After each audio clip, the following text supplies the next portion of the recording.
Hello, this is the House Judiciary Committee, and I call this meeting of the House Judiciary Committee to order. Members and staff, this is our second remote hearing that we are live streaming. And before we get started, I want to go over a few things before we start official business.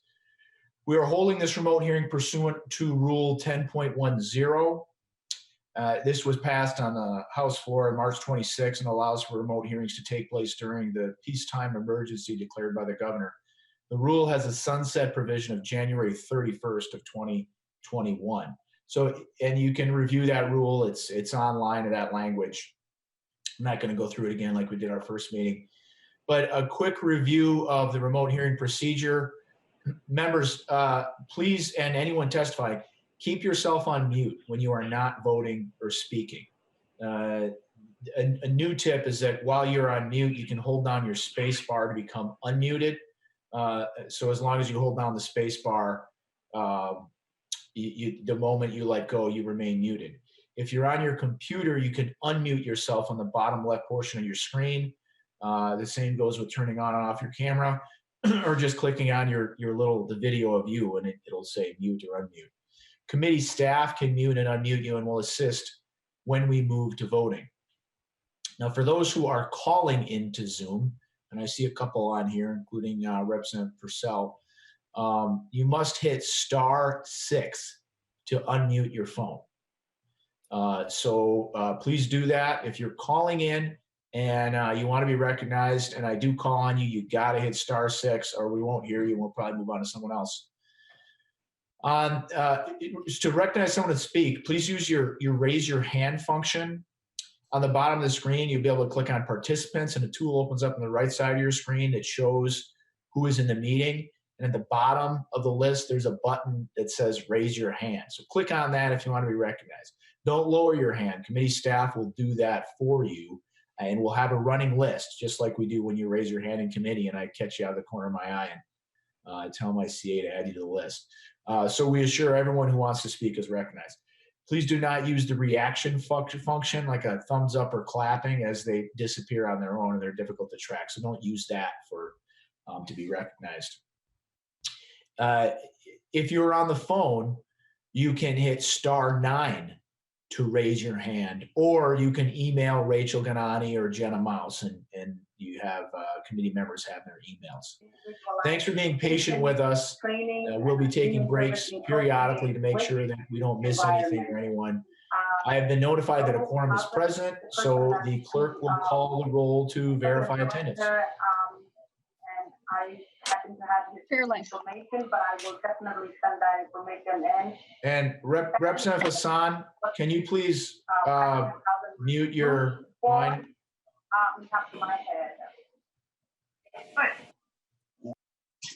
Okay, go ahead. Ms. Mouse, go ahead and take the roll. Chair Lesh. Here. Representative Moeller. Here. Representative Scott.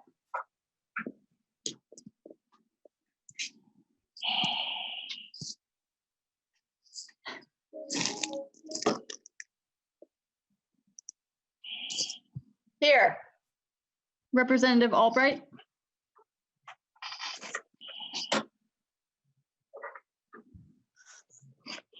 Representative Albright.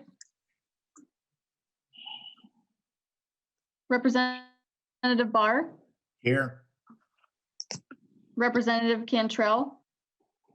Here. Representative Carlson. Here. Representative Considine. Here.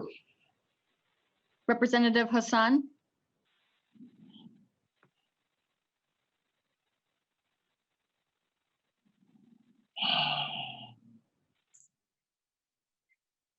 Representative Hassan.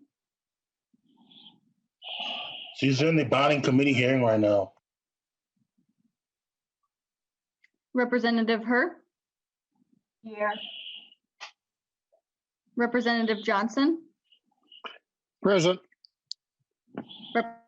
Representative Liebling. Here. Representative Lucero. Here. Representative Mariani. Present. Representative Noor, Present. Representative O'Neill, Present. Representative Robbins, Present. Representative Zhang. Here.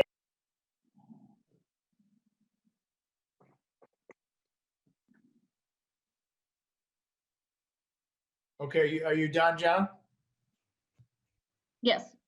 Okay, so members, today we're hearing three bills. House File 3706, Representative Vang, agriculture and modifying industrial hemp provisions. The motion on that will be to recommend to re-refer to GovOps. The second is Representative Morrison, prescription drug price transparency. And we're hearing that due to an amendment to the data provisions of the bill. This bill was fully vetted during the 2019 legislative session, and it was re-referred to the committee because of an amendment modified Section 1, Subdivision 6 in data. So we'll be talking only about that provision. The motion on that will be re-referral to Ways and Means. And House File 4058, Representative Persell, interest acquisition authority and rulemaking around superfund site scoring system. The motion on that will be recommend the bill be placed on the general register. We have discussed this with the committee, and then we're okay with a voice vote on the minutes. So we're going to move the minutes from April 8th. We'll be doing, as I stated, not going to be taking roll by roll, but Vice Chair Mueller has reviewed the minutes and makes a motion to approve the minutes for April 8th. Is that right, Representative Mueller? So moved, Mr. Chair. Good. Any discussion? Then all in favor say aye. Aye. Aye. All opposed say no. The motion prevails and the minutes for April 8th, 2020 are approved.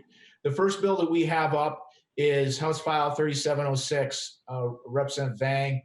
And the short title is a bill for an act relating to agriculture, modifying industrial hemp provisions, and providing definitions, classifying industrial hemp data. I'll move that the House File 3706 be recommended to be re-referred to the Government Operations Committee.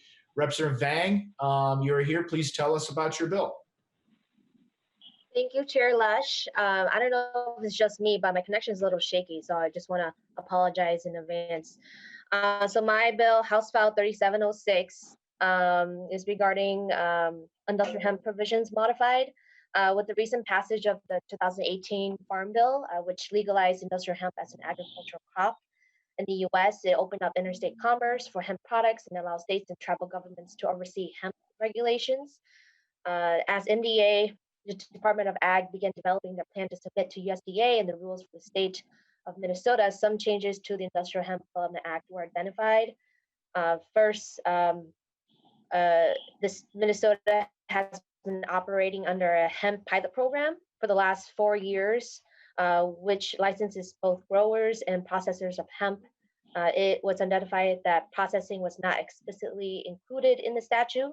And so this bill adds definitions for applicants as processor.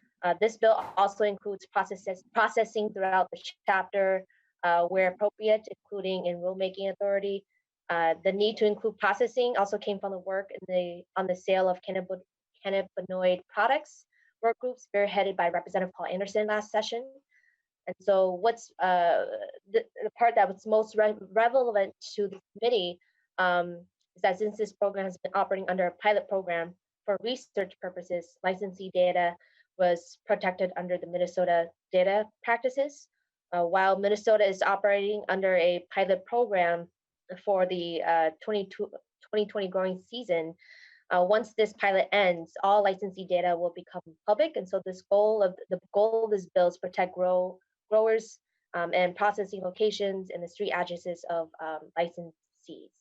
So I also have a testifier, Whitney, from the Department of Ag to help answer any questions too. Okay, thank you, Representative Vang. I have a couple things. First of all, I want to know for the record that Representative Albright is here, and Chair Scott has her hand up as well too. Go ahead, Chair Scott. Thank you, Mr. Chair, and Representative Vang, I like this bill. I'm for this.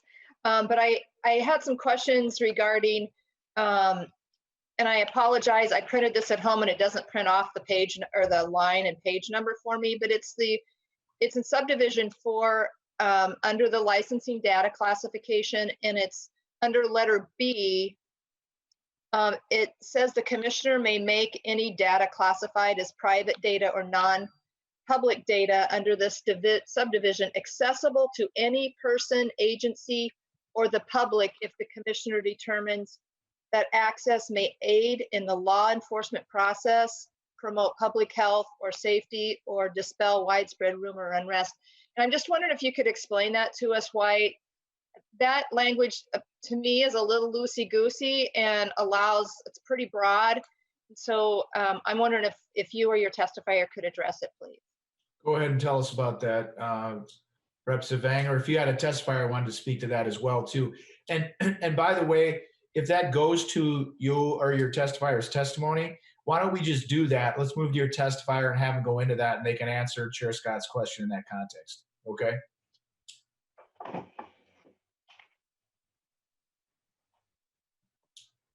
You ready? Mr. Chair. Sure.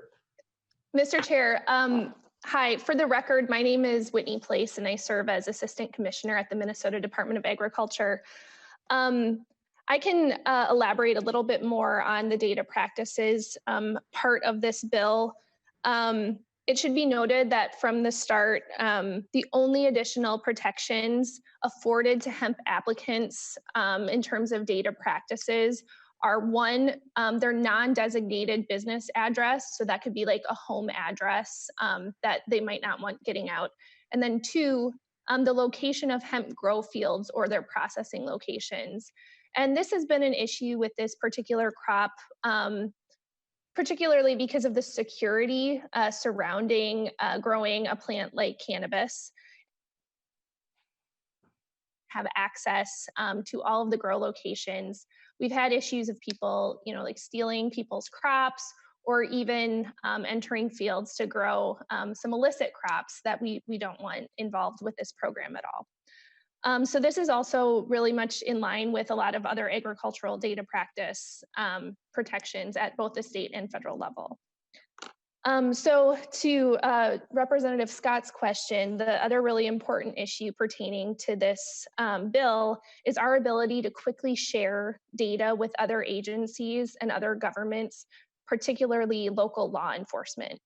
So throughout the pilot program, we've worked hand in hand with law enforcement as a legal hemp field could be easily mistaken for an illegal marijuana field. And so being able to reveal to law enforcement in real time whether or not that field is legal, whether or not an applicant is licensed with the state of Minnesota has been really critical in both protecting the hemp growers themselves, but also just kind of the authority of our program and making sure that we're running a legal industry here in Minnesota.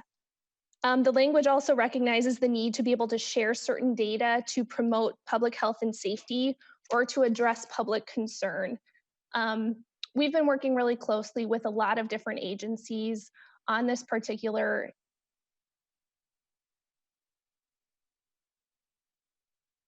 BD production. We work with the Board of Pharmacy, the Minnesota Department of Health on lots of different issues pertaining to industrial hemp. And it may be necessary to share some of our information with some of those other agencies as well. I would also just like to say that without this language, any hemp location data that's not part of a civil investigation would be classified as public because it's not classified as private or non-public explicitly in statute. And so the goal of this bill is to limit a very, really a narrow part of our hemp licensee data as being available to the public, while also maintaining the ability to work across agencies and local governments to ensure the legal growth of this industry in Minnesota. So with that, Mr. Chair, I'm happy to take any other questions from the committee. Thank you. Let's start with Chair Scott. I'm assuming you have a follow-up question based on that. Go ahead, Chair Scott. Right. Thank you, Mr. Chair. And I apologize. I didn't get a look at this bill until the amendment deadline had already passed. But I'm just going to make a few suggestions here on this language. And I understand what you're saying. This I don't know that I've seen language like this before anywhere in statute. It's very broad, gives broad authority to the commissioner. And while I understand the needs that you discussed and the stakeholders that you've been working with, I think there's a couple things that could be done. One, you can either put a provision in here that says that that a warrant has to be obtained in order to get this information. If they have a suspicious field, then law enforcement would have to get a search warrant for that to get the grower's name, location information if there's been some report that there may be an illegal grow. Or the other thing, and probably a good thing to do anyway, is have some sort of Tennyson warning where the people that are the growers whose information that should be private or non-public, that they sign off saying that I understand that this information under these circumstances, very specific circumstances, may be shared. And then the other thing would be you would need an audit trail to know who that data has been shared with. So again, I apologize for not getting to this sooner. Otherwise, I probably would have had an amendment to do those things. But I just wonder what your reaction is to those suggestions. Okay, Ms. Place, did you want to respond to those? Yes, thank you, Mr. Chair, and Representative Scott. So in reference to the notification of data and what could be made public to our licensees, we do that through our application process.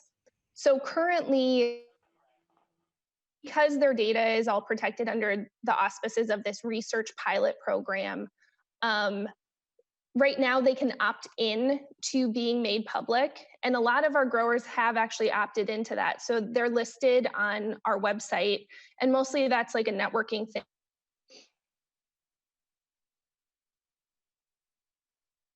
And all of those kinds of things.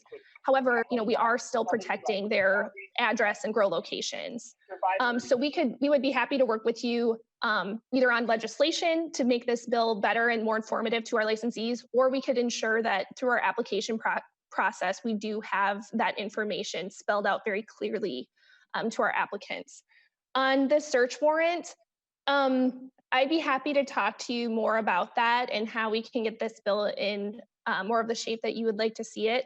However, just in the instances that we've had with this program, it has been a benefit to be able to quickly communicate with local law enforcement. If they have someone pulled over on the road with hemp and the person is saying that they're a licensee, they can just call our department and we can confirm right on the spot. And so it has been a benefit to have it be a little bit more open like that, but I can see your concern and I'd be happy to sit down with you and talk about ways we can make it more to your liking. Okay. Scott? Thank you, Mr. Chair.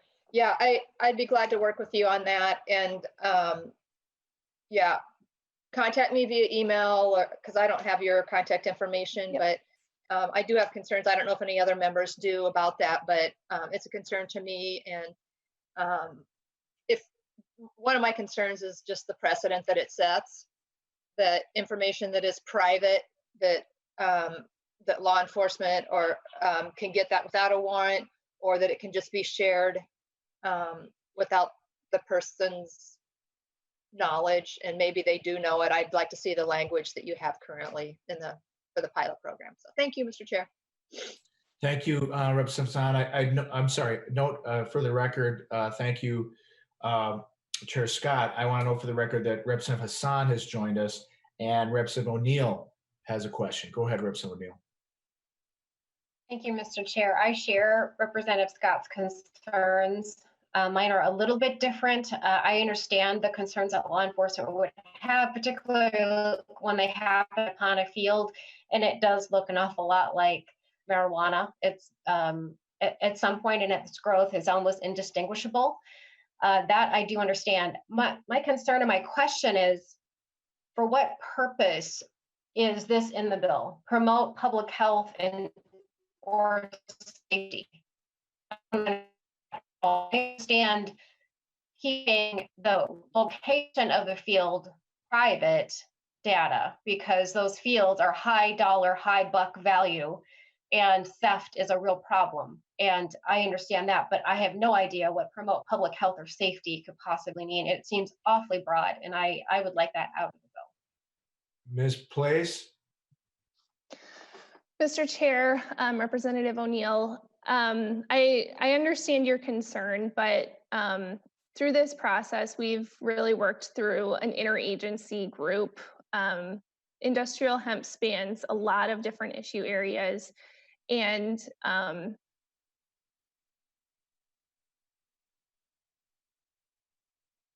regulatory structures across all those issue areas. We feel it's important to be able to communicate with other agencies, including the Department of Public Safety. That would be one of the other agencies that we work with.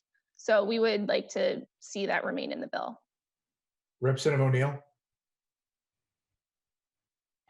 Thank you, Mr. Chair. This language is way too broad. I have no idea. You didn't answer the question. I want to know under what situations could you possibly need this language when it says promote public health or safety? I understand that you need to communicate with law enforcement. I don't have a problem with that. I do have a problem with the language that follows because it is so incredibly broad. Any truck could be driven through that. I have no idea what that means, but I don't think you answered my question. So I still stand and say I would want that language removed. I kind of get the whole thing of dispelling widespread rumor or unrest, I suppose, because, you know, Joe Schmo down the road's got a field and it looks like marijuana, and now the whole little town out in Aurora, Minnesota or something thinks that he's growing marijuana.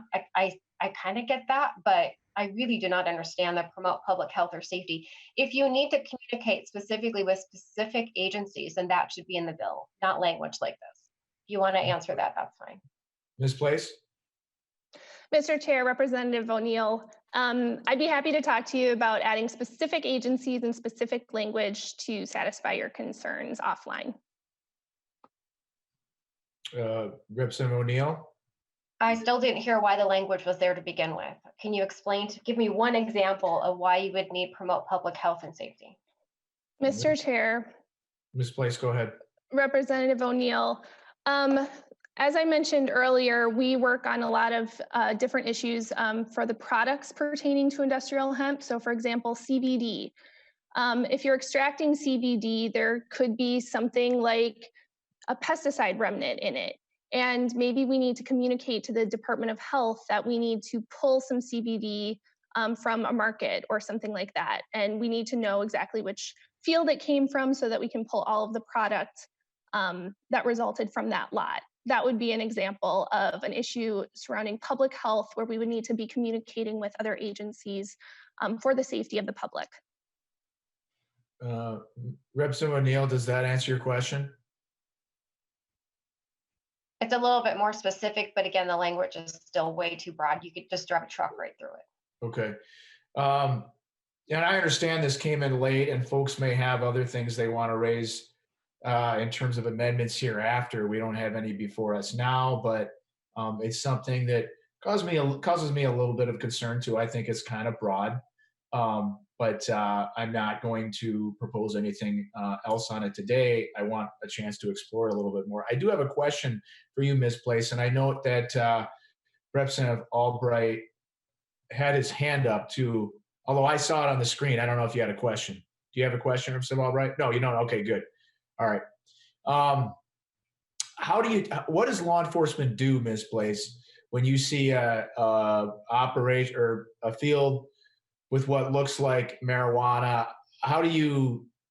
What are the procedures they use to test to determine whether it's legal hemp? Mr. Chair, so we test every single field of hemp that is grown in Minnesota. Industrial hemp is defined as having a THC level of under 0.3%. And so prior to it being able to be harvested in Minnesota, they have to pass that test to ensure that it meets the legal definition of industrial hemp. law enforcement does have the ability to do those tests. However, if they communicate with us, we can tell them, yes, this was a licensed hemp grower. They produced hemp in a legal manner, and here are the test results to show that it is industrial hemp. And so that's how we've been communicating with them. However, if they seize anything, they certainly have the ability to test it.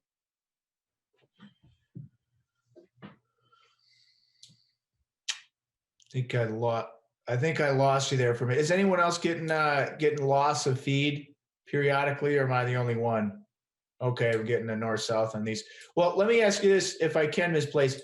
How do they test it? What do they do to test it?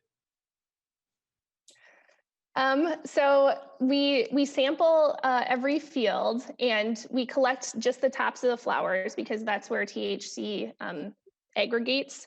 And we mix all of that up. We test it in our lab. It goes through a decarboxylation test, and we test for all types of THC within the plant. Okay, thank you. What's the current penalty if you are not licensed and you're growing hemp, and it's actually hemp? What happens to you? If you're not licensed through our program, you are not allowed to be growing hemp. And so that would be considered not an agricultural crop. And you would have to face whatever sort of marijuana charges that would come your way. I'm not an expert on all of the legalities of that. So let me get this straight. If you're growing hemp, you're going to get charged with marijuana possession? You have to be licensed through our program to be growing industrial hemp. No, I get that. I understand that you got to be licensed. What I'm asking, if some farmer out in Benson is growing a field of hemp and he's not licensed in the program, what are the administrative penalties, or what are the criminal or other civil sanctions associated with that? I'm not a lawyer, but they would not be growing a legal crop at that point. And so they would have to go through whatever legal process they would have, because we wouldn't be able to back them up as growing anything legal. Okay, and I get that. Maybe one of our researchers could weigh in on this too, either Mr. Johnson or Ms. Mullins. Can you tell me what happens if you've got just a hemp operation? It's not marijuana, it's just hemp, and you're growing it. What are you facing? Representative Lush, this is Ben Johnson. I can address that. Sure, go ahead, Mr. Johnson. So the definition of marijuana that's in Chapter 152 would include industrial hemp right now. However, Chapter 18K is the industrial hemp statute. There's an affirmative defense. It's 18K.08, and it makes it an affirmative defense to possess, which would include growing industrial hemp if it's grown pursuant to the chapter. So if you're growing industrial hemp and you're not licensed, you're going to fall under the typical Chapter 152 violations, which means that your penalty will depend largely on the amount that you have. So it doesn't matter what the testing is. Wow, that's good to know. I did not know that. If you're growing a non-narcotic, you still face narcotic charges. Okay. Well, thank you. And after Representative Albright has his hand up, and then we're probably going to move to a vote. Representative Albright, did you have your hand up? I did, Mr. Chair. And to the testifier and to the elaboration by a counsel. So industrial hemp, as I understand it, when the Trans and Con legislation went through the House, I'm a little bit fuzzy on the particulars, but I thought that it was characterized as an agricultural product.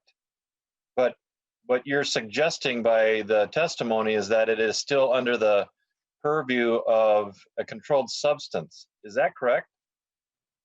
Ms. Place. Mr. Chair, Representative Albright.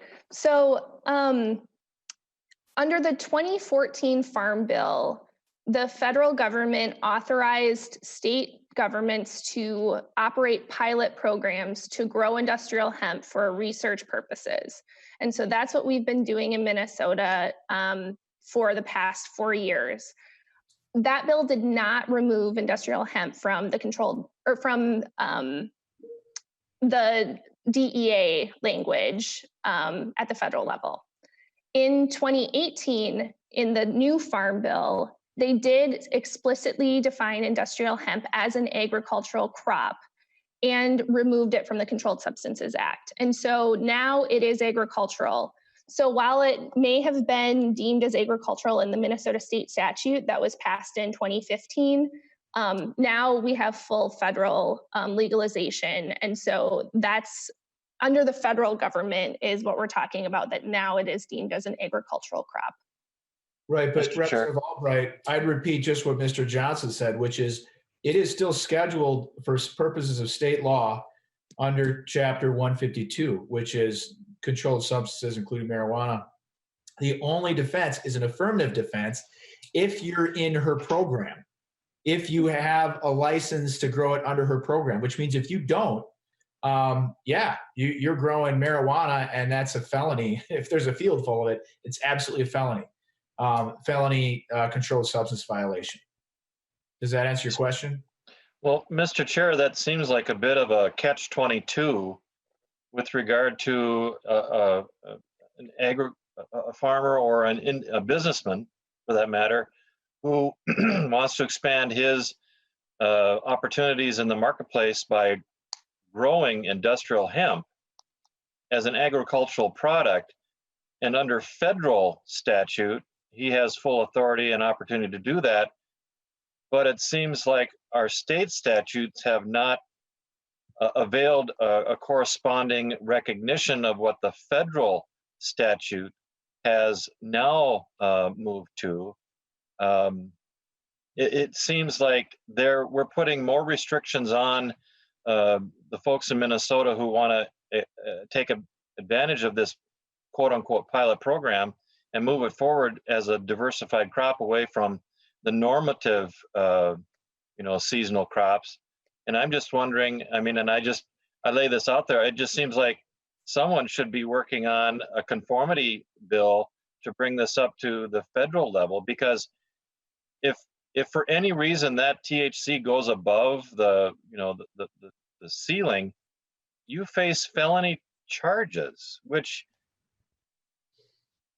it seems entirely out of the scope of what that individual or that entity would want to provide, nefarious attitudes aside. So maybe that's something where you and I could work on language that could fix that. Well, Representative Albert, I agree. I'd note that it's been a long time since states started liberalizing marijuana laws that there's been a split personality between the feds and the states on how they handle marijuana. The feds have not caught up on this for a long time. But I think what I heard Ms. Place say is that the federal enabling legislation simply permitted the states a licensing structure which Minnesota took advantage of in 2015. So it is through that loophole that they're implementing this that is consistent with federal law, but there are still a myriad of federal state inconsistencies, and many states have leapfrogged well past that, including California and Colorado, and I think the feds are just ignoring it for now, as best I can tell. But I agree with you. I'm willing to work with you on that. And Chair Lesh, if I could just make a comment, I think one of the things from a definitional perspective that we need to keep in mind is there is a bright line difference between cannabis and hemp. They are in the same plant family, but they are not the same plant. And to be clear, up until I think the 1940s, there was a thriving industry for hemp in this state. And then subsequent to that, there was an attitude that an inference was made between hemp and marijuana. And I want to make sure that we dispel the notion that hemp and cannabis are the same. We have medical cannabis statutes that certainly are used for medicinal purposes, that have provided a lot of people with certain benefits. But legally speaking, and I see Representative Liebling smiling because we've talked about this in committee extensively as well. Let's be sure that we're talking about hemp and not cannabis. They are two different statutes, and to kind of blur the lines or make pluralistic assumptions, I think we have to be careful of those, and I'll just leave it at that. Agreed. Thank you, Representative Albright. We've got Chair Liebling and Chair Johnson, and then we're going to move to a vote. Go ahead, Chair Liebling. Yeah, thank you. Well, this is an interesting technology because everyone can see your smirks and eye rolls and everything. So we got to be a little bit poker faced here. But yeah, thank you. I'm interested in that conversation. I'm glad there's some interest in fixing some of these problems. And first of all, I want to give a big shout out to former Representative Phyllis Kahn. You know, Representative Kahn tried for years to legalize hemp and just met a stone wall for a very long time. So she was really our pioneer on this, as she was on so many other things. But anyway, the real reason I raised my hand was just to thank the members whose eagle eyes caught the issues with the data pieces. And I certainly want to move the bill along. I'm glad it's got another committee stop, but I really would like to see that language fixed. I just wanted to add my voice to that. I think there are ways to fix it and get at the intent that that Representative Vang is looking for. And I appreciate the bill very much. And, I think working with Representative Scott, she's kind of our really good eagle eye person on this and has just a wealth of knowledge on these data issues. And it's great that she's willing to help, because I see the problem here. I definitely think there are health issues here. I totally get the point about different agencies needing to work together on this. And I think we can fix the data piece so that it works better for everybody. So thank you. Agreed. Thank you, Chair Liebling. Chair Johnson. Chair, last members, I thought I'd bring in a law enforcement aspect to this. Yes, difference between hemp and marijuana, very little. They're both in the cannabis plants. The only definition difference between them is hemp is 0.03% marijuana by dry weight compared to marijuana, which is above 0.03. Law enforcement can go out and test it. It might take 3 months to get the test results back. We're having access to those who are legally grown and have a license is needed for law enforcement to have that access. Otherwise, you could have somebody sitting in jail on federal or state felony charges waiting for those test results back. That information is needed promptly and right away. Back in my district, right across from where my parents live, and where I grew up, I had a 250-acre hemp plant. Part of it had to be destroyed because it was over that legal limit. And so they come in and test it regularly. If it's above the 0.3%, they destroy that field.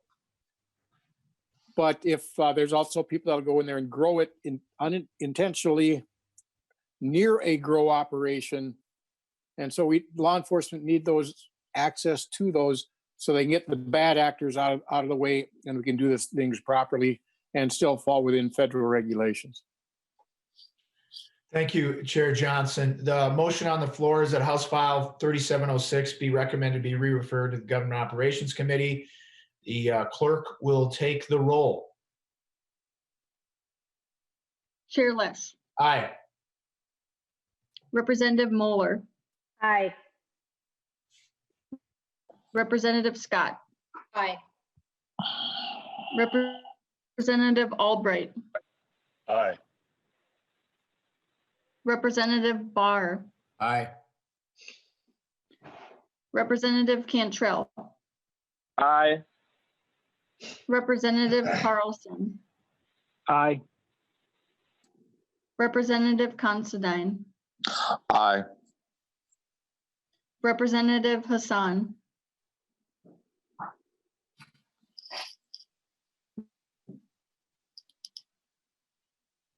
Representative Hassan.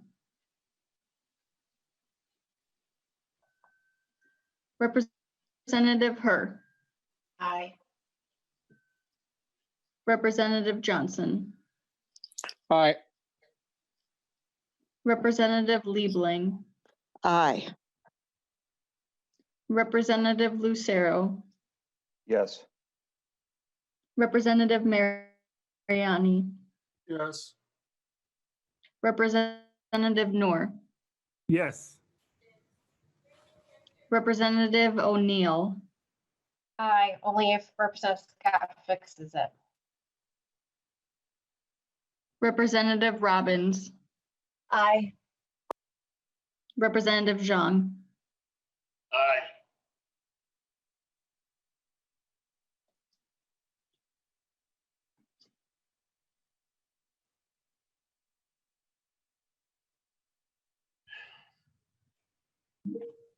On a vote of 17 ayes and 0 nays, the motion passes and the bill is re-referred to Government Operations Committee. But keep in mind, Ms. Place, that we are going to be looking at this to see what kind of accommodations can be made to address some of the concerns. Thank you for your testimony. The next bill that we have up is Representative Morrison's House File 1246. This is prescription drug price transparency. It's in our committee due to the amendment to the data provision. Please note that the bill was fully vetted during the 2019 legislative session, and it was re-referred to this committee because an amendment modified the data provision in Section 1, Subdivision 6. So committee discussion will be limited to that provision. I move that House File 1246 be recommended to be re-referred to the Ways and Means Committee. Representative Morrison, welcome to the virtual committee, and tell us why your bill is back in front of us. Thank you, Mr. Chair, members. The cost of prescription drugs is high and growing higher, including older drugs and new drugs entering the market. Drug manufacturers create life-changing and life-sustaining medications, but these medications are useless unless people can afford them. House File 1246 is a bill to require greater transparency about drug price increases. As Chair Lesh said, you may recall that the bill was heard in this committee and passed out in March of last year. It was eventually included in the House and Senate versions of the 2019 Omnibus HHS bill. Funding for the bill was included in the final HHS budget bill, but the language was not, because proponents and opponents of the bill were unable to come to a compromise on the final pieces of the trade secret protection before adjournment. So over the interim, we met with opponents and have compromised on language to protect manufacturers and their trade secrets. As a result, both generic drug manufacturers and Medical Alley are now neutral on the bill. So here are the edits to Subdivision 6, Paragraph C. Paragraph C was strengthened to protect proprietary information. In response to the concerns raised at the end of session, Subdivision 6 was beefed up to expressly state that any data considered to be proprietary would be protected as not public data under Section 1302, Subdivision 8A. Paragraph C also provides drug manufacturers the ability to mark data submitted as trade secret and creates a notification period if MDH has questions about a designation. This paragraph states that if the manufacturer believes information should be withheld from public disclosure, then the manufacturer may specifically identify that information and describe the legal basis in writing when the manufacturer submits the information under this section. If MDH disagrees with the drug manufacturer's trade secret label, then MDH must give the manufacturer a 30-day notice before data is planned to be disclosed. A manufacturer could seek a preliminary injunction in court if they wish, and this would freeze the process of making the information public until the matter was settled or resolved by the court. This provision was added at the request of several of the opponents, and as a result, they are neutral on the bill. This bill has a support of a broad coalition of stakeholders, and you should have received a copy of their letter, which they submitted to the committee. Thank you for inviting me back to the Judiciary Committee, and I urge a yes vote on House File 1246. Thank you. Thank you for your testimony, Representative Morrison. And we do have a testifier here. Dan Andreessen, I believe, is going to testify. Is that accurate? Mr. Chair, he is present to help answer questions. He wasn't planning on testifying. Got to keep forgetting to unmute myself. Thank you. That's fine. Then we can move to committee questions, and it looks like there are no questions so far. Oh, Chair Scott has a question. Go ahead, Chair Scott. No, thank you, Mr. Chair, and thanks Representative Morrison for trying to work on this data stuff. I'm wondering, I don't know Mr. Andreessen, I don't know who he's with. Is there anybody on the call that's from the Minnesota Department of Health? I don't know if the bill's author knows the answer to that question or not. Well, if there's anyone from the Department of Health here, I'm looking through the names. I don't see anyone so far. If there's anyone from the Department of Health, no. I got an answer from my CA. No one here is from MDH, Chair Scott. Mr. Chair, who is Mr. Andreessen with? Mr. Andreessen is with, oops, 1 second here. Minnesota Council of Health Plans. I knew that. I forgot it. He's with the Minnesota Council of Health Plans. All right. Well, thank you. Mr. Chair, I'd like to go ahead and ask my question then. I'm probably not going to be able to be answered because there's no one here from the Minnesota Department of Health. But to the bill's author then, who at the Department of Health would have the expertise in proprietary information, particularly patent law, if you could answer that question. Oh, wait, who are you asking that question of, Chair Scott? To the bill's author. Okay, well, go ahead. I asked Representative Morrison, if you know anyone at the Department of Health who has an expert in patent law, you go ahead and answer that. But if you don't, that's okay too. I don't know who does. Mr. Chair, Representatives able to provide a name for you. Okay. Did you hear that, Chair Scott? Yeah, Mr. Chair. So my concern is that I believe there's a fiscal note with this bill. So the Minnesota Department of Health would have to, I'm assuming and I don't have the fiscal note in front of me, and thankfully it's coming to Ways and Means next, so I can look at it there. But my concern is that the Minnesota Department of Health is going to have to hire several people to be able to implement this law, because I'm guessing right now they don't have anybody over there that's an expert in patent law, which is what is going to be required here at the very least to determine if this information that they're getting from the drug companies is proprietary or not. And it gives the commissioner pretty broad authority. It just requires a 30-day notice. And then I guess the drug companies, if they disagree with what the commissioner comes up with, and the commissioner says it's okay to make public, and the drug company disagrees, they're going to have to fight this out in court. But so I have two concerns, that one and the fact that it's going to cost, and we have zero money. We're going to have a significant deficit going forward here, and the Minnesota Department of Health is going to have to hire people to implement this. So those are my concerns. Thank you, Mr. Chair. Sure. Thank you, Chair Scott. I would just note a couple of things. There are still a bunch of bills that are before committees now that had fiscal notes and were viable when we had a $1.3 billion surplus. And whether they're viable now, I don't know, but we'll either have targets or we won't. If we don't have targets, none of them are going anywhere. But we're still moving forward on a bunch of these to anticipate maybe we will or we won't.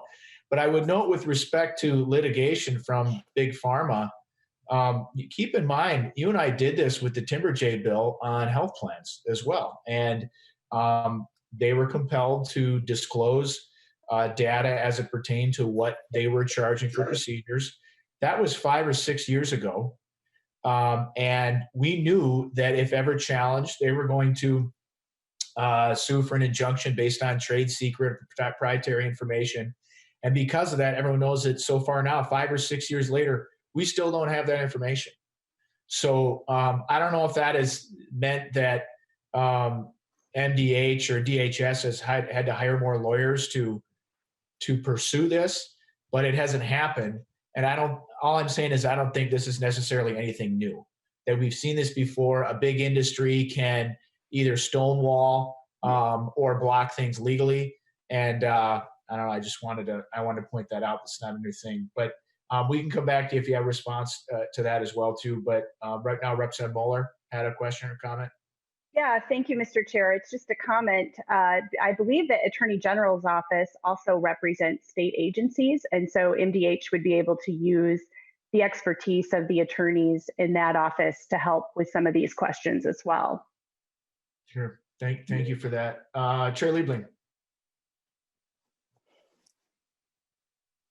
So I thought I should chime in here. First of all, as Representative Lesh said at the beginning of the hearing of this portion, this bill was actually paid for in the 2019 HHS Omnibus Bill. So right now, the fiscal note is essentially zero. In fact, there's a savings moving out because of the delayed implementation. So I know that's a paper thing, it's still real money, but I guess I would argue that to the degree that it costs money, that this is well worth it, because even though we're in the middle of a pandemic right now, and there are a lot of challenges around that, and we know the economy and all those things, people still need pharmaceuticals and they still need to be able to afford them. And there are still other health issues. So this is still a really compelling issue that's of huge importance to Minnesotans. And we have been able to do precious little to get our arms around this because as a state, we don't have many tools. This is a bill that's been actually worked out with the opponents, which is an amazing accomplishment. And it has some promise to at least be able to help us get our arms around this thing that's really a health crisis. I mean, right now we have a different health crisis, but the health crisis of people not being able to afford essential medications continues. So this is a really important bill. What I can say about the Department of Health, of course, I don't know either who in the Department of Health would do this. This bill is very well vetted with the department. The department does have deep expertise in a lot of areas. Now, they have said recently that they need to push out the implementation some more, and I don't know if Representative Morrison has had further conversations, because a lot of their folks are right now in the middle of obviously more urgent matters. They need to push out the implementation a little bit. And so I'm sure there'll be more discussion about that. But we have an extremely, there's a deep expertise in our Department of Health. And I don't remember specifically if, I think there must have been some personnel they had to hire for this particular thing, because it was going to take some work on their part. So I don't know exactly who they needed to hire and what expertise, but I know they're tracking this bill very carefully, and if this thing was agreed to and Representative Morrison could speak to it, I am sure that they are planning to either use expertise they already have in the department or get the expertise that they need. Representative Morrison? Thank you, Mr. Chair, and Chair Liebling for fleshing that out a little bit and for pointing out that this money already has been appropriated, so there's not a current fiscal note. The Department of Health really, as you say, has deep expertise. The bill calls for looking at when patents expire.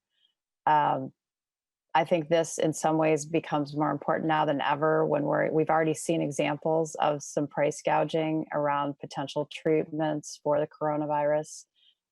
This is an area of transparency that we need to better understand the pricing of drugs. Thank you. Chair Scott, you had your hand back up. Go ahead. Thank you, Mr. Chair. Well, a couple of things.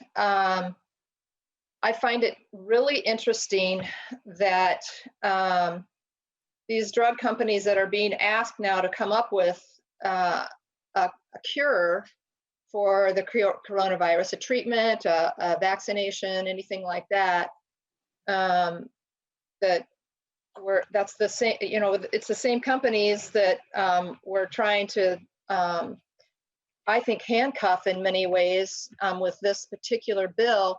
And I'm not sure what this bill does to really address the cost of drugs. It makes it transparent, and I get that, and I'm for transparency. And I find as Representative Lesh, as Chair Lesh pointed out, we've been waiting for years to hear from the health plans to see their transparency. So I find it really interesting that the health plans signed on in support of this bill, but yet they're not being transparent on their end, but they're asking the drug companies to do so, because the price of healthcare is not just drug companies.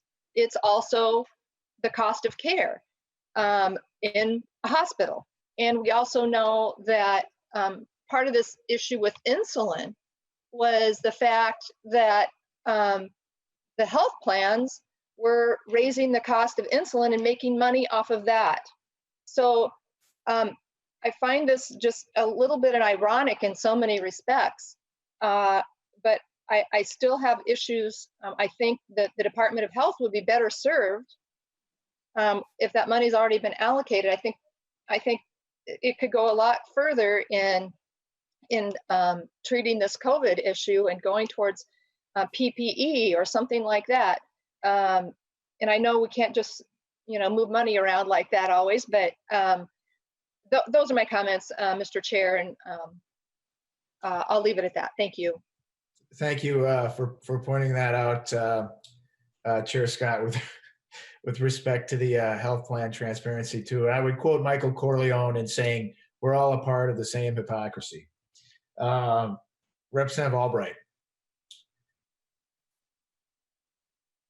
Thank you, Mr. Chair. Representative Morrison, I have some questions for you with regard to, Chair Scott talked about, within the department, who is going to become kind of the expert on trade secrets. But nonetheless, I will have one a question on that.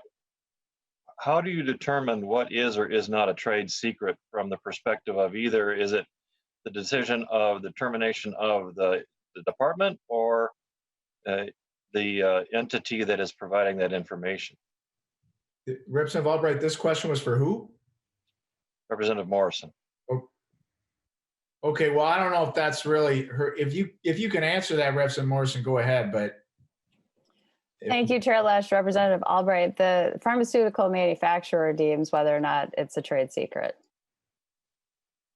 So, yeah, Representative, they're going to sue based upon their litigation theory based on what's a trade secret. So maybe, I don't know if you want to rephrase or ask someone else. No, let me follow up with that from the perspective of, this looks a little bit, in my brief tenure on this committee, I've done some research, and it looks like this is similar to some language that was passed in California. Is that true? Representative Morrison? Chair Lesh, Representative Albright, there are similar laws in several states, Nevada, California, Oregon, Texas has one too. Representative Albright? Representative Morrison, I think that in California, they're only availing their department to publicly available information. Why are we taking steps that then intrude on privacy from an entity that's doing business in the private sector? Why are we now demanding more than what California is asking for? Representative Morrison, I think that's a rhetorical question. Answer it as you want. Chair Lesh, Representative Albright, we're Minnesota. California has its own law, and we're Minnesota. And remember, this is only for drugs that are above a certain threshold. Representative Lesh. And I don't, Representative Albright, we've got Representative Robbins and Representative Neal. I understand. Let me just. My finger wagged at me by my CA that we're running late again too. So, well, Ms. Ganani, she wags her finger at you frequently, so you're just always in the doghouse. True. The point of this, members, from my perspective, is this is going to inure incredible litigation issues, because it's going to come down to, I believe, a department that's going to ask for information, and a private entity that's going to say, no, we don't believe it, it's your purview. And it's going to end up really expending a lot of unnecessary litigation time space and effort just to get to a point where no resolution on the matter is made. We are in a very pivotal moment in time with this COVID-19. And I understand that, you know, we want transparency, but I don't see anything in this bill that actually will legitimately drive down the price of pharmaceuticals. I think what you're really going to do is add to the cost of pharmaceuticals, because those costs for litigation are going to have to be borne by the products that they provide. I think I'll finish with this. I think our time would be better spent working on how we get this state back on its feet and provide opportunities to safeguard our people from COVID-19 and get our workforce back on its feet. I'll leave it at that. Thank you, Representative Albright. We've got Representative Robbins and O'Neill, and then we're going to move to a vote. Go ahead, Representative Robbins. Thank you, Mr. Chair and members. Thank you, Representative Morrison. I had a couple questions regarding this whole issue of leading right to litigation. It seems like it would have been advisable to have an appeal process between the companies and MDH, rather than, if MDH disagrees with the trade secret label, the only remedy is going to court for an injunction. So I wondered if you could address why there wasn't an appeals process built in. And secondly, with regard to driving down the price, I really care about that. I've been working on that as well.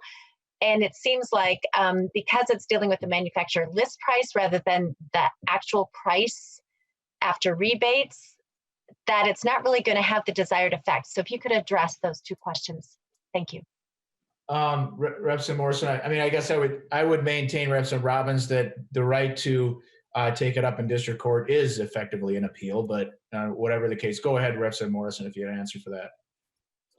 Thanks, Chair Lesh and Representative Robbins. There is a 30-day period, a comment period, where the manufacturer can present information to MDH explaining why it's a trade secret. So this is not automatic litigation. MDH is a reasonable organization if the manufacturers have the opportunity to explain their position. And then what was your second question? I'm sorry. The use of the manufacturer, I'm sorry, Mr. Chair. Go ahead. Thank you, Mr. Chair and Representative Morrison. The use of the manufacturer list price rather than the actual price after rebates. Thank you. Representative Morrison. Chair Lesh, Representative Robbins, this is a way of getting to the bottom of why drugs are priced the way that they are. And we have to start at the beginning. The impact of the list price that the manufacturer set absolutely impacts the final price. And again, this is just about transparency. This is just getting information so that we can better understand how drugs are priced so that we can make good public policy. Thank you. Any other questions, Representative Robbins? Yes, just one more. So I do think the rebate price is relevant, however, because my understanding from a lot of conversations with a lot of people in this space is that the manufacturer price goes up as the level of rebates goes up. So they are linked. So I just would like that to be part of the consideration set. And a follow-up with regard to that is that one thing that doesn't seem to be in any of the criteria is changes in supply and demand. And clearly we're in a global pandemic right now, and there will be changes and shocks to the supply system. And I think if that's not considered part of it, a whole lot of drugs that wouldn't normally meet the threshold for being considered would be automatically considered based on shocks to the supply system. So I'd just like you to think about that criteria as well. Thank you. Thank you, Representative Robbins. Representative O'Neill, and then we're going to move to a vote. Thank you, Mr. Chair. I'm not a huge fan of pharma, but I think that we need to be accurate. I think we need to be fair. And I think we need to represent their side correctly. As I'm reading through this bill, I don't see anywhere where it says that they can include the cost of research and development. Correct me if I'm wrong, but I believe they may try 1,000 or so different formulas before they find one that actually has efficacy and they move it forward in the process. So that's an awful lot. That's billions of dollars of research. I don't see anywhere in this bill that they can actually account for the cost of research and development in this. Correct me if I'm wrong. And then also about an hour ago, the committee just received an email with a letter from Pharma. And I just want to read the highlights of it. It just says their position. The Pharmaceutical Research and Manufacturers of America oppose House File 1246, which would require significant reporting mandates, will not help patients, could threaten access to needed prescription medications, and potentially chill the innovation of future treatments. Proposals to mandate disclosure of proprietary information by biopharmaceutical companies would neither benefit patients nor decrease healthcare costs. So I don't see in this that they are supportive of this language, which is incredibly problematic. Thank you. Thank you. Now we're going to move to a vote, and I was going to. Actually, there was one question for you, Representative Morrison. Did you want to answer that really quick in terms of, I think, whether or not R&D can be considered in the language of the bill? Chair Lesh and Representative O'Neill, I think it's interesting that today they would send that letter. I never implied that pharma was fully on board with this. The generics and medical alley have, the pharmaceutical industry is pretty consistent in opposing any change to the way they do business now. So I don't find it surprising that they are opposed. And then in terms of research and development, you know, that is what they often will use as reasons to justify costs of the medications that they sell, while spending millions and millions and millions of dollars on lobbying and marketing. There is, and they also are they fudge around how to define it. So it was originally in the bill, and in working with them, it was taken out. And I would just add this, and I'm not asking for a response on this at all, but with respect to what Representative Morrison said, you know, interjecting my editorial opinion on this right now with respect to pharma, we've got the Fox Guard in the head house, and suggesting that you want the Fox's sign off on what people consider to be a legitimate security operation for the hens is, I think, impossible and foolish. It's not going to happen. Pharma will always oppose any threat to their massive profits at the expense of folks' inaccessibility of life-saving drugs. So I think that's what this does. And again, I try not to, but I do have the other bill that has similar language to this, and it offers an after-the-fact solution for the Attorney General as opposed to a proactive measure of a group, which is what Representative Morrison's bill does. Now, I said we're going to vote on this now, but two people in the majority caucus have raised their hands. Two people in the majority caucus who have the votes to pass it. I would remind you. So, but let's just make it really short. And Chair Liebling, go ahead. Well, thank you, Chair Lesh. Sorry to raise my hand again. I just wanted to respond to whichever member was talking about how the companies are now developing these treatments and things for COVID, and we need their money. First of all, my committee, Health and Human Services Finance, is having a hearing this afternoon on testing. And I have to tell you, a lot of research, a lot of development of this is not being done by the manufacturers. I mean, they're not contacting me and saying, look what we're doing. We have institutions like Mayo and the U of M and even HCMC, and they're all going to be testifying this afternoon, that they are the ones that are doing the research. Now, other people might be too. I hope they are. But, you know, let's not make this mistake and think, oh, unless we give boatloads of money to these manufacturers and let them just do whatever they do, that they're going to be our salvation. I just don't see that as the case. I just wanted to make that point, Mr. Chair, and just let people know about the hearing this afternoon, which of course you're all invited to listen to. Thank you. Thank you, Chair Liebling. Last comment from Representative Hurd before we move to a vote. Thank you, Chair Lesh, and I'll try to make this quick. I just wanted to, it's a comment really, and this issue is really important to me. And so I just wanted to thank Representative Morrison for this bill. And I think that I want to just provide a little bit of perspective when we talk about on the back end trying to get consumers to get rebates. That my mother has been on drugs that cost thousands of dollars, and for her to upfront that money, being somebody who is on Social Security and is retired and working on the back end, I think is just such a wrong approach. And I appreciate Representative Morrison's bill trying to catch this on the front end, and the ability to navigate rebates and working with the healthcare system to do that. Like my mother can't afford thousands of dollars out of pocket before she gets a rebate. And so for us to remember that who we're protecting is the consumer, and we're having lots of conversations around the pharma companies themselves. And I just really don't have much sympathy for the pharma companies because I see the impact of their prices. And we've been talking about this in terms of R&D and their cost of it. I did quite a bit of study actually in my graduate studies around pharma and recouping their costs, and they do break-even analysis. They know how much it costs to develop a drug and how many years they have to charge a certain price to break even from what they've done, and they include R&D in that. So it is not as if that somehow they're going to stop doing that. And after they know the year of the break even, they don't reduce the cost of that drug. And so I have been on a drug for 30 years in which I had to, I paid a certain price, and then those drugs at some point just automatically went up for no apparent reason, because that drug's been around for a long time, and the cost and R&D for that has already been paid off. And yet they jacked up the prices on those drugs, and I couldn't take a generic drug because of my kidney disease. I needed the ACE inhibitors in that particular drug.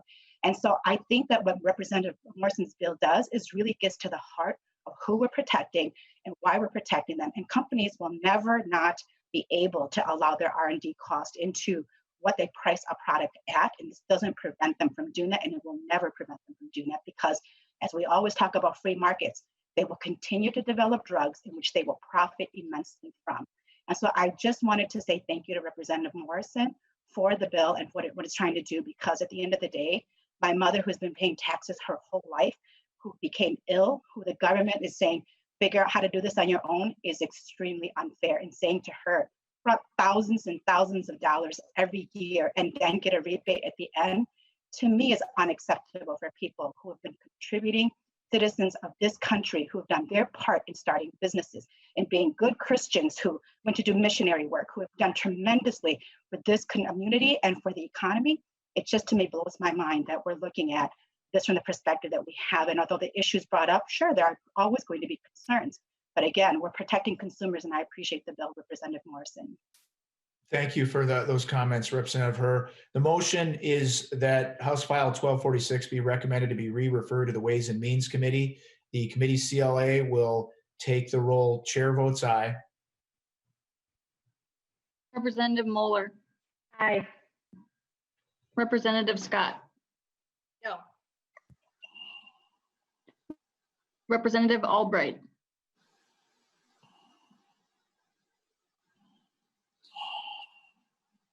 Representative Albright. No. Representative Barr. No. Representative Cantrell. Yes. Representative Carlson. Yes. Representative Considine. Yes. Representative Hassan.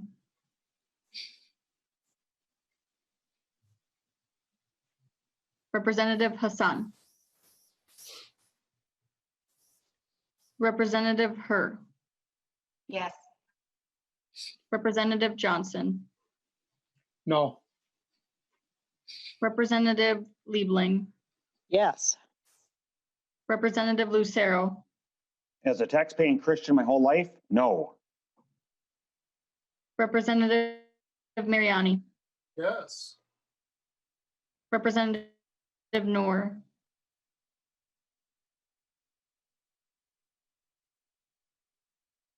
Representative Noor. Representative O'Neill. No. Representative Robbins. No. Representative Zhang. Yes.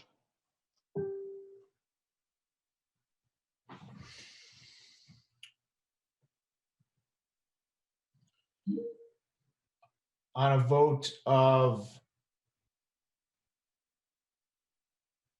1 minute.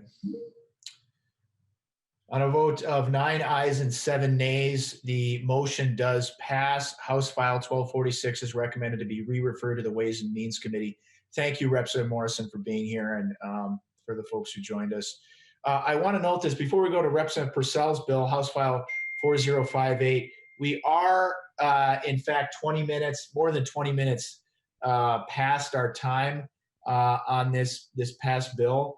And I didn't think about this, but normally when we're in committee, we can just kind of go long and take the room because there's 15 minutes after that.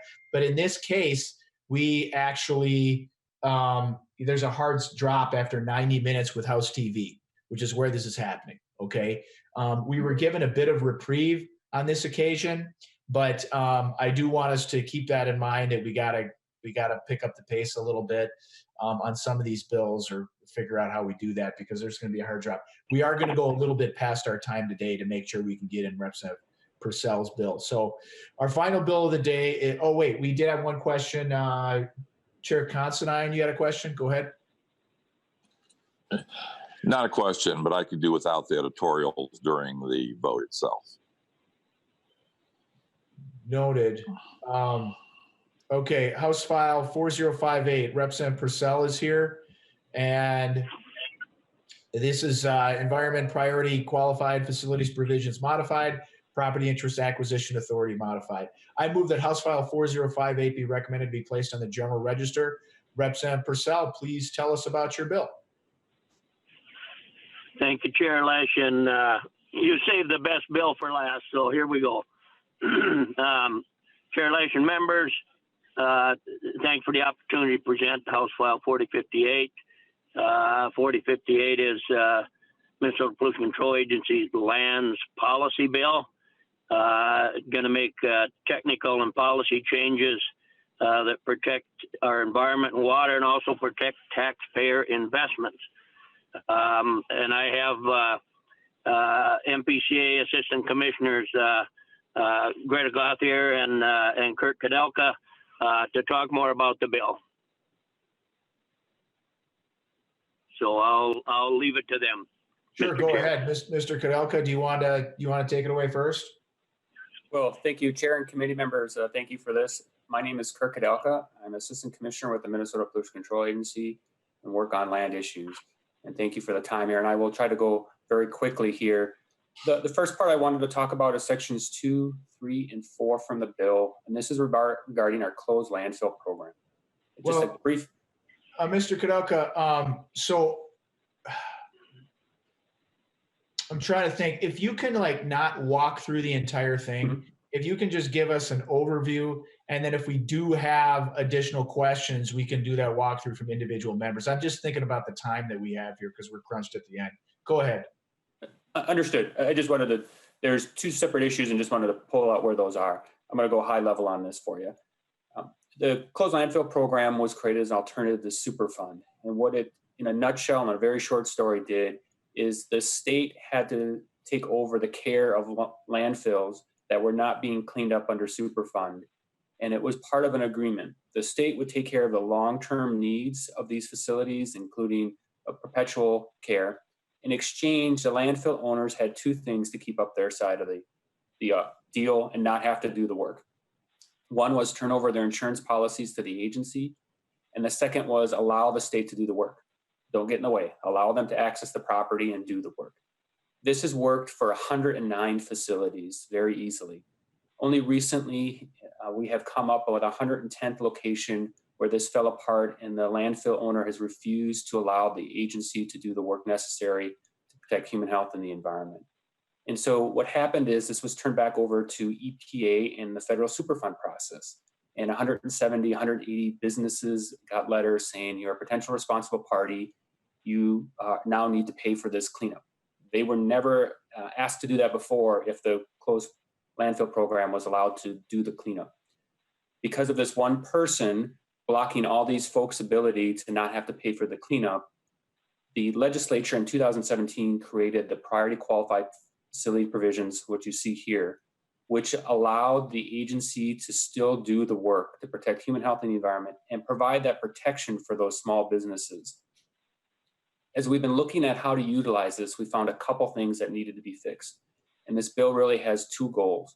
One, as Representative Persell mentioned, is to protect taxpayers and their investment and expenses for cleaning up a landfill where an uncooperative owner didn't fulfill their side of the deal. And also make sure they don't receive an unfair windfall. The second is to protect the landfill owner from double liability. An example would be if the state tried to seek property and put a price tag to it very low because it was contaminated, but then also ask for them to clean it up. We're making sure that's not allowed under this and that their landowners are treated fairly. So there's a couple problems that this solves. One is during the condemnation process, and that is at one time when the land is condemned, the state would pay over money to the landfill owner for the property. Under the current law, the state would do the work, and then years later, it would go back and seek those costs for the cleanup, which in most cases would be much more than what the property is worth. The problem is when the state tries to go back years later for the money, it can't even get the access of the dollars it had given beforehand. So the state would be giving money to an entity, they could spend it or put it someplace where the state can't get at it. And then when the state was trying to recover its cost, it was gone. That was not something we believed the public or the legislature would be very happy with the agency if it couldn't recover those costs. So what this bill does is puts that together at the same time. So at the time of any condemnation, the property value is taken under consideration at the remediated cleanup value, a high value for the property owner, but then minus the cost for the cleanup. So it's all done at once. And then there's a provision in here, if there's any change in the cleanup, if it's less expensive and money is owed to the former landowner, they can receive those dollars. The second problem this solves is about liens. If the state doesn't take the property, but needs to place a lien on the property to recover the cost for the cleanup, the current provisions allow for the landfill owner to not have to actually cover the lien. An example is the lien cannot be collected if it's incurring some type of income. So a landfill owner could just put on the property and charge someone to store some trailers, and then the state would never be able to collect on that lien. So we solved those problems, making sure that the state's taxpayers' investment can be collected. And the third and final issue that this addresses is one that we heard loud and clear from both bodies of the legislature, bipartisan concerns about a property owner that is uncooperative, have the state come in and potentially spend tens of millions or hundreds of millions of dollars on a cleanup of a property, and then be able to get an unjust windfall by their property value being able to be increased, and they take all the windfall. What this creates, and it creates which is also under the federal law in many states, is a windfall lien, which says basically if the state puts in a lot of dollars to do the cleanup and the investment, the state is then able to collect that increase in property value because of its investment as we move forward. So those real briefly are the three provisions and problems that are being fixed in this legislation. The other item that the committee has jurisdiction over and may be interested is a totally separate set of closed landfills. And that is not in the closed landfill program. But what we're asking to do is to allow for our solid waste program to use the authorities under Chapter 114E, the Environmental Covenants Law. This would allow for the agency to work in agreement with the property owner. Environmental covenants can only be placed on the property if the landowner and the agency agree. The agency cannot unilaterally place these restrictions on the property, but would allow for us to put protections in place for future landowners to know they may not be able to build a house on the facility because they can't disturb the cap of a landfill, or they may not be able to put a well on their property because there's a plume underneath that has not been fully cleaned up. Under Chapter 114E, it specifically says another section of law needs to allow the agency to acquire real interest in property for it to be able to use the environmental covenant regs. And that's what we're asking to do in Section 7. Allow the agency to use the environmental covenants law, which already envisions this type of use for closed landfills and give us that authority, much like the legislature has done for our petroleum remediation program and our Superfund program. Okay, thank you, Mr. Members, that's Kadelka. I appreciate quickly that. the summary. Thank you. Any questions from members so far? I don't see any questions that members have. We are going, well, wait a second. I see a little hand pop up from Representative O'Neill. Go ahead, Representative O'Neill. Yeah, thank you, Mr. Chair. This technology has quite a bit of delay today. My question is, again, we got an email about an hour ago with an opposition letter, and I'm wondering if there's a representative that will be testifying from the National Waste and Recycling Association, or if we only have this letter in opposition to this language. And if we don't have anybody, I just want to get on the record that their opposition is because the language, although it should only apply to land disposal facilities that are closed, this actually is very, very broad in the language. It says, as written, the language applies to all landfills, not just landfills that are currently under the closed landfill program. And I'm wondering why we're doing language that applies to all landfills and not just closed landfill. Well, Representative O'Neill, I'd say this, and just to paraphrase what I know Mr. Kadelka is going to say, MPCA shared this bill with that group in the fall. They shared it again prior to bill introduction, and this bill's already been through 2 committees this year. This is our 3rd committee, and this is the first time I think we've heard anything about this. So I'm not sure if it's that big of a priority for them, if they're just getting their act together on it so far. But in any case, I think they've indicated their willingness to try to work with them on that. Is that an accurate summary, Mr. Kadelka? Mr. Chair and committee members, it's correct. We have had numerous meetings and conversations about this. We were on a conference call with them today. I think we were able to address some of the concerns. One of the very big concerns is that the agency unilaterally could put these environmental covenants on properties. And we pointed out specifically under 114E.15 that says the landowner has to agree to these. In addition, we're going to be setting up meetings to talk about any other concerns. One of the concerns was that this is creating the presumption that the current structure for handling closure of landfills is not adequate. That is not the case. These are for older landfills that are not in our closed landfill program. We have had cases in south of Austin and Winona where property owners, unbeknownst to them, had property with a landfill underneath it. And when they started construction, they broke into them and were no longer able to do what they wanted to do. Okay, thank you. Does that answer your question, Representative O'Neill? Thank you, Mr. Chair. The bigger question was, do we have somebody from the National Waste and Recycling Association to testify, or are we just relying on this opposition letter? That would be the question that remains. I'm not an expert in that part of law, which is, beside the point. I have my own landfill issues out here in Wright County, as Mr. Kadelka and I have talked about on multiple occasions, including a massive plume underneath a private property. So it's not that I'm not sympathetic to this, but I think that it's important to also hear that they're working together. And Mr. Chair, where is this going next? I think I missed that. The motion on this, Representative O'Neill, is that it be placed on the general register. And no, they did not request to testify.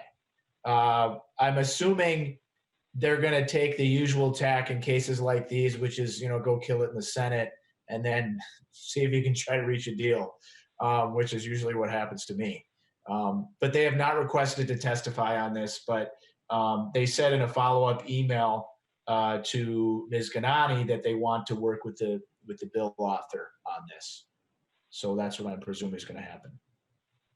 So, Mr. Chair. Representative O'Neill. Thank you, Mr. Chair. Very quickly then, is the author willing to do amendment on the floor? That would be the agreement between MPCA and this organization. Well, I mean, that's a high presumption, but Representative Persell, are you willing to consider some amendment on the floor of amended language at some point? I'm Mr. Chair, Representative O'Neill, I'm very willing to talk to these folks and try and understand what their issue is, and then we'll deal with it as needs be. Okay. Representative O'Neill? Thank you, Mr. Chair. So I think if I read this correctly, it sounds like the crux of it is that this new language would apply to all landfills and not the narrowly problematic landfills.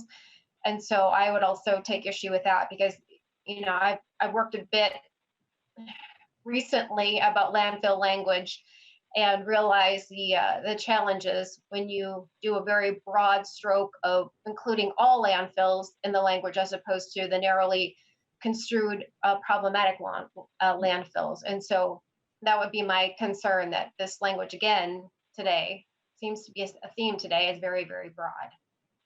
Excellent. Thank you for that. We have Representative Scott and Representative Robbins, and apparently we got an email now saying that we have to wrap up ASAP based upon the video feed. So let's let Representative Chair Scott.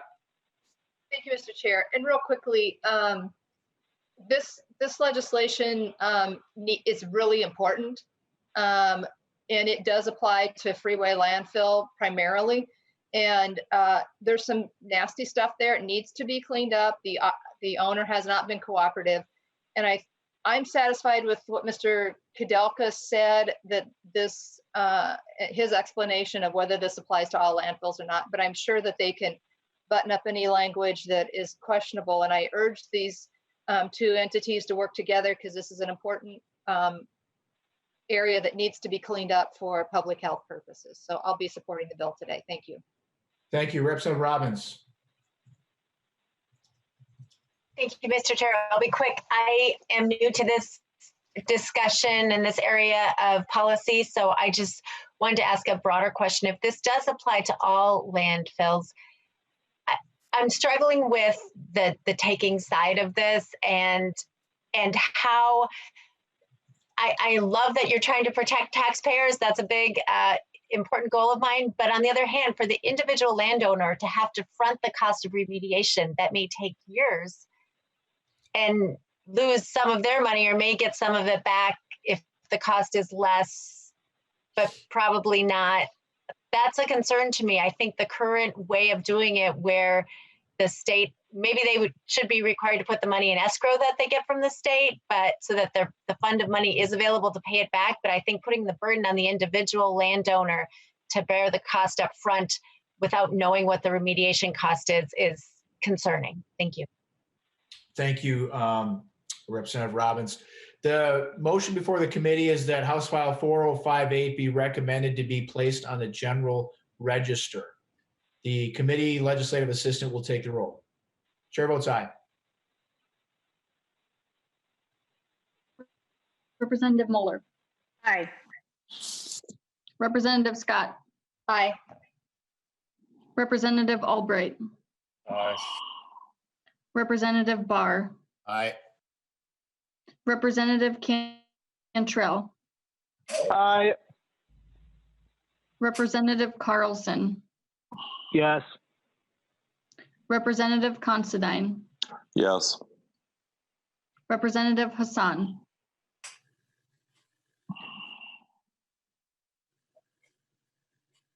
Representative Herr. Yes. Representative Johnson. Yes. Representative Liebling. Yes. Representative Lucero. No editorial, yes. Representative Mariani. Yes. Representative Noor.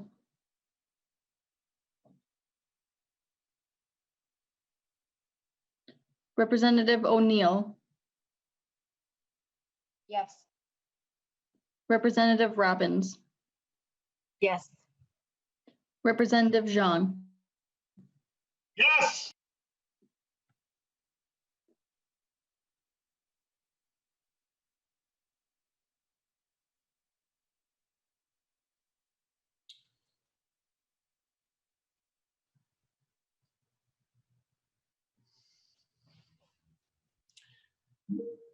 On a vote of 16 ayes and 0 nays, the motion prevails and the bill is referred to the General Register.